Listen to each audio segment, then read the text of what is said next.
Welcome to the Rocket Hour on Beats One Radio. This is Elton John, and my special guest today is my alter ego, Taron Egerton, who plays me in the upcoming movie Rocketman. And I've become great friends with Taron, who had to delve into the whole shebang of being Elton John, which meant nudity, drugs, bad behavior, and it was all foreign to me before that. It was all foreign. Yes, you had never done a drug, and you've never been bad, and you've never been naked.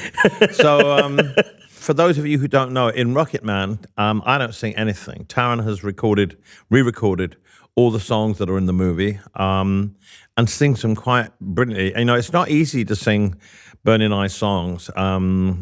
And you've managed to do it with great aplomb. Do you find it difficult to sing them or not? I think I would have found it harder if it wasn't for the fact that you were so encouraging. I think that was a big part of what was an enabler and facilitated me to feel kind of relaxed enough to do them in the way that we have. And of course, Giles Martin, who produced them, who is just the most incredible man, who I didn't know before this process. I know you did. Right. Yeah.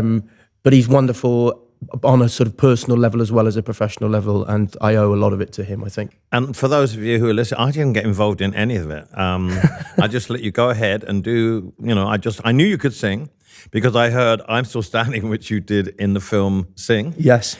And you've redone that in this film, so I think you should do an album of 10 different versions of I'm Still Standing. It's not Bohemian Rhapsody, where the brilliant Rami Malek, who played Freddie, lip sync.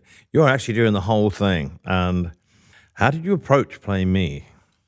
So, like as you said earlier on, our film is different from Bohemian Rhapsody in the sense that we sing some of yours and Bernie's songs not only as performance pieces but as legitimate pieces of musical theatre. I know you were always very keen on this idea of a fantasy, and that's what our movie is. It's a musical fantasy. And so what I focused on was looking at the similarities between you and I, or the things that I perceive to be similar to you and I, and dialing those things up in me and dialing those things down. I am someone who is prone to some of the extremes of existence, I would say, in some respects, and I know that's you too.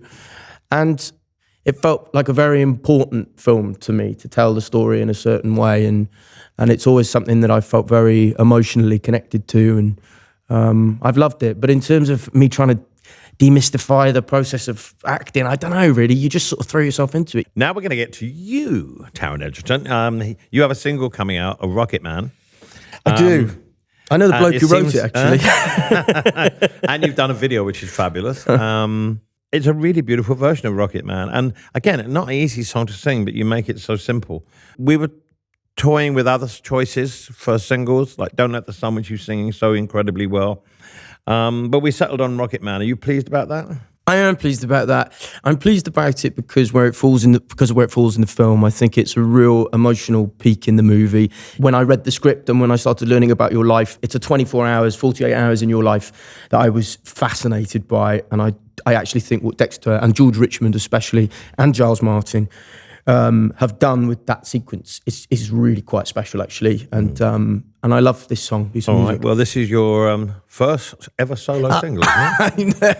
And I'm really excited for the film to come out. It's just you've been working on it for so long. You must be. It's like giving birth to a baby, but you must be excited because all the buzz so far and the reports, the early reviews, and the buzz has been really, really, really positive.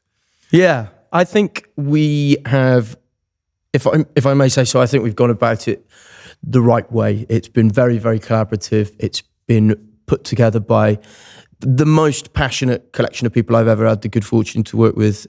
And it's a great story, Elton. Your story is an extraordinary one, and we've got the most incredible soundtrack. And it is the thing that I've been a part of that I am most proud of. I really am proud of it. Well, I honestly think that when this film comes out, I told you before, it's going to take you to another level, and it's going to elevate your career. Not that it needs elevating, but it will elevate your career into another echelon of greatness. I honestly don't know how you did it. Thank you for being a guest on the show.